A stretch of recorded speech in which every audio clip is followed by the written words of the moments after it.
Well, we all knew this day was coming, and now it's here. The NCAA, as so many of us expected, has changed its rules, meaning now a player that has competed in the CHL can still maintain their NCAA eligibility. As you know, in the past, you played just one game, just one, in the CHL, and you were no longer eligible to play in the NCAA. Let's face it, it was a goofy rule. This is probably long overdue, but now that it's here, now that it's official, it really does change. It's a seismic change in the junior hockey landscape, isn't it? And at the risk of having you turn off this video right now, here's the absolute truth of it all.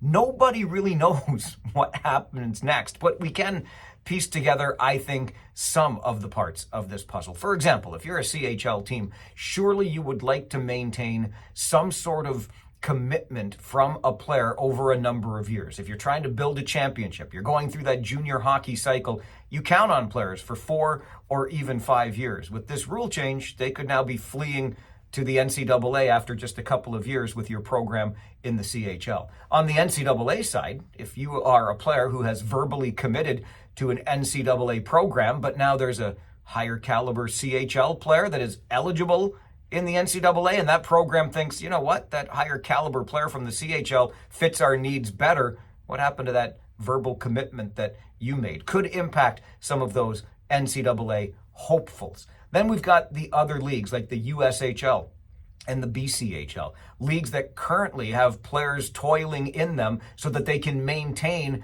their NCAA eligibility. Now that you can play in both the CHL and the NCAA, does that impact life really for the USHL and the BCHL?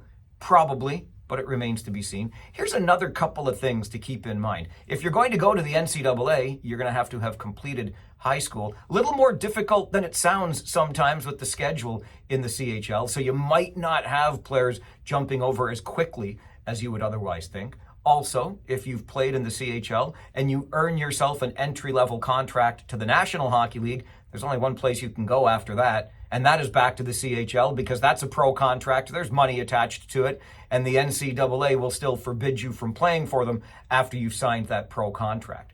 Does that mean there's an opportunity here for an elite league of older players who have signed pro contracts? Is this a brand new league, or does the CHL become that league? I think it's an interesting question. And does the NCAA then get older as a league, as players maybe finish out 4 or 5 years in the CHL, but then consider the NCAA as their scholastic option? Which brings us to U Sports. University sports in Canada may take one of the biggest hits in all of this, as suddenly the hockey world has opened up to players who formerly competed in the Canadian Hockey League.